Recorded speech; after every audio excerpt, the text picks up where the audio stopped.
Hello guys and welcome back to TNT Madness. So today we're going to be looking at yet another base, but this one is slightly different because on last week's video I had a lot of requests to do more simple, more practical, more resource friendly design, and I thought yeah, I could totally do that because there are tons of walls that can just be used to create a really simple and easy to build base while being nearly dirt cheap and still being extremely strong. So that's what this base is for. So this one is nowhere near as complicated as the other one, and it's a lot cheaper and a lot easier to build.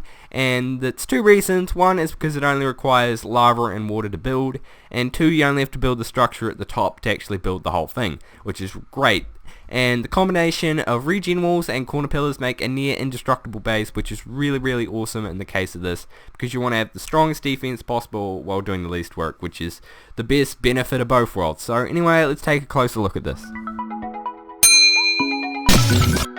So there are three parts to this. You've got your main base, which is just my representation of what your base may or may not look like. Then we've got a layer of regen walls, and then we've got 4 layers of corner pillars. So if you're wondering also why this is too wide instead of one, that's just because they meet in the middle, so I made them too wide instead of trying to make everything else balanced in it. This just works much better than anything else that I thought of. Also, the combination of corner pillars and regen walls work really well because you have these corner pillars where it takes a whole lot to get through them because you have to slab bust, then you have to sand stack, and then you have to scatter, and that takes forever to get through them. You have to do that. You have to do it once to get through here, and if they line it up wrong, then they have to redo it. And they have to do it over and over and over and over again because they have to do it here and then here and then here and then here. And then once they hit here, they can't slab bust it or scatter it because it'll regenerate itself. So they hit a brick wall. I don't actually know personally how I'll get through this either at this point in time. So it's a really strong defense, as you can see from how you get through it. So apart from that, all there is a giant layer of water on top, of course, to prevent hybrid. And it's very simple. So anyway, let's get on with the tutorial. Now onto the tutorial. So what you're going to need is you're going to need any area really of your choosing, but you're going to need 12 blocks from the very edge of the base to the very outer edge of the base where the final bit of water is going to be. So you're going to need that on every edge of the base, so your scaffolding should look something like this. And then you just got your main base in the middle. So what you're going to need is you're going to need some building blocks, of course, for scaffolding, some water, and a ton of lava. You don't actually need any proper blocks, but the most important thing is lava, and that's the main reason why it's so cheap and going to be so easy to build. So anyway, onto your base. What you're going to need to build your actual base. I don't really care what the dimensions are. It can be as tall, wide, as high as you want. There's only a few things you have to follow, or one thing in particular you want to follow. But if you are limited on resources, then of course use cobblestone if you have nothing else, because with this defense they're probably not going to get you anyway, and if they do, they're most likely going to get through obsidian anyway. So you have the options of cobblestone, which is the cheapest resource and easiest one to get. You got endstone, which is slightly more dense, it's still really cheap, and then you got obsidian, which is of course the hardest one to get through. But the main reason what I want to point out is the thing that you're going to have to keep in mind is, this is what I did last week as well, is you're going to want to have layers of water and then your block type to prevent people from top busting you and bottom busting you. So all you want to do is you want to place a whole layer of water along the bottom of your base after you've made the bottom, and then you want to then have another layer of your block type, which is going to be obsidian for us, and then you're going to have another layer of water, and then of course another layer of obsidian. And then you want to do the exact same thing on the top, so you have your water on the very top, then obsidian, then water, then obsidian, water, and obsidian. And this is only to show you a visual representation of that in case you want to take some screenshots as well. So that's really all you have to worry about here. And yeah, another thing to keep in mind, I would recommend you build it as a sky base. You can build it deep underground for stealth, and of course you will not need the bottom for that either because they can't bottom bust it, but it's just a thing to keep in mind. Sky bases are a lot harder to raid because then sand stacking takes 100 times more years to get through. So yeah, that's pretty much that. So now we're going to be building the regen wall. So what you want to do for this is you want to, of course, go back and look at the tutorial, and also look at the tutorial for the corner pillars, which I should have actually said earlier. There should be a card on screen somewhere now, and there'll be links in the description below. So anyway, if you're not going to watch these, I'm still going to be doing a brief description of them anyway, of how to build them, and a step-by-step guide, of course. So what you want to do is you want to go 3 blocks away from your base, and then you want to place your block. Then you want to go 3 blocks away again, and then with 2 spaces underneath, and then you just pretty much want to go like this all the way around your base until you get this shorter shape like this. After that, you want to go underneath all your blocks, placing lava like so. And what you want to do is you want to wait till all the lava has hit the very bottom before you do anything else. So now after you've placed all your lava on top of your blocks or under them and they've all hit the bottom, now what you want to do is place water on top of each of them so you can create your shell that'll look something like this. So what it'll start doing is the water will start flowing down to the bottom and it'll start creating this cobblestone shell. Unfortunately, this is not completely it, but after you've done that, you want to create this all around the edges, which I'm going to do now.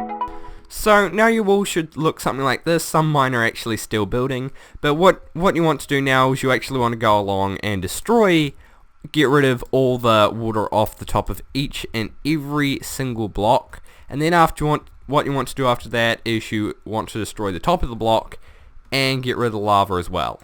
So you want to do that, you want to clear it all out before you do anything else. So now that I've done all this, and you should have done the same too, you should have something that looks like this, and what you want to do now is arguably the most painful bit to do out of the whole thing. So what you want to do is you want to go down to the very bottom of your little casing here, and you want to place lava in every single piece of the block. And the reason for this is it will not actually have the regen wall effect until you've actually done this, and this is relatively easy and creative. It's still time consuming, but in survival it is an absolute nightmare. So after you've done that, you just want to stick a cap back on top of it, and then you want to put your water on top again, and then it'll just flow down, and now you've got your completed regen wall. And so when you destroy any blocks around it, it should just automatically regen it straight away.